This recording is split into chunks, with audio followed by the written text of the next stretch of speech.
محرم کا چاند نظر آتے ہی یہ بات ضرور جان لیں۔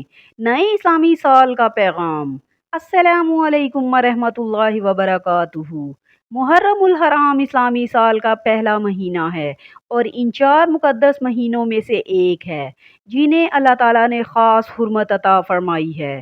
بہت سے لوگ نیا سال شروع ہوتے ہی دنیاوی منصوبے بناتے ہیں، لیکن ایک مسلمان کے لیے اصل کامیابی یہ ہے کہ وہ اپنے گزشتہ اعمال کا جائزہ لے اور اپنے رب سے تعلق مضبوط کرے۔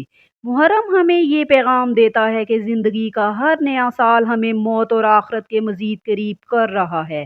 اس لیے ہمیں یہ سوچنا چاہیے کہ گزشتہ سال ہم نے کتنی نمازیں پابندی سے ادا کی، کتنی بار قرآن پاک کی تلاوت کی، کتنے لوگوں کے ساتھ اچھا سلوک کیا اور کتنی بار اللہ تعالیٰ سے اپنے گناہوں کی معافی مانگی۔ محرم الحرام کی سب سے بڑی فضیلت یہ ہے کہ اس مہینے میں نفل روزوں کا بہت اجر ہے، خاص طور پر یوم عاشوراء یعنی 10 محرم کا روزہ۔ نبی کریم صلی اللہ علیہ وآلہ وسلم نے فرمایا کہ عاشوراء کے دن کا روزہ گزشتہ ایک سال کے گناہوں کا کفارہ بن جاتا ہے۔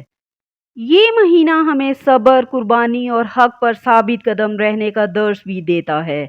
ہمیں چاہیے کہ اس مقدس مہینے کا آغاز توبہ، استغفار، نماز کی پابندی اور درود پاک کی کثرت سے کریں۔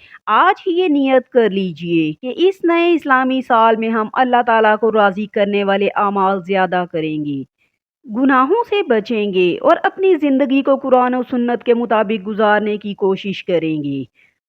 اللہ تعالیٰ ہمیں محرم الحرام کی برکتوں سے بھرپور فائدہ اٹھانے کی توفیق عطا فرمائے، آمین۔ اگر آپ بھی نئے اسلامی سال میں اپنی زندگی کو بہتر بنانا چاہتے ہیں تو کمنٹ میں لکھیں، یا اللہ میری توبہ قبول فرما، آمین یا رب العالمین۔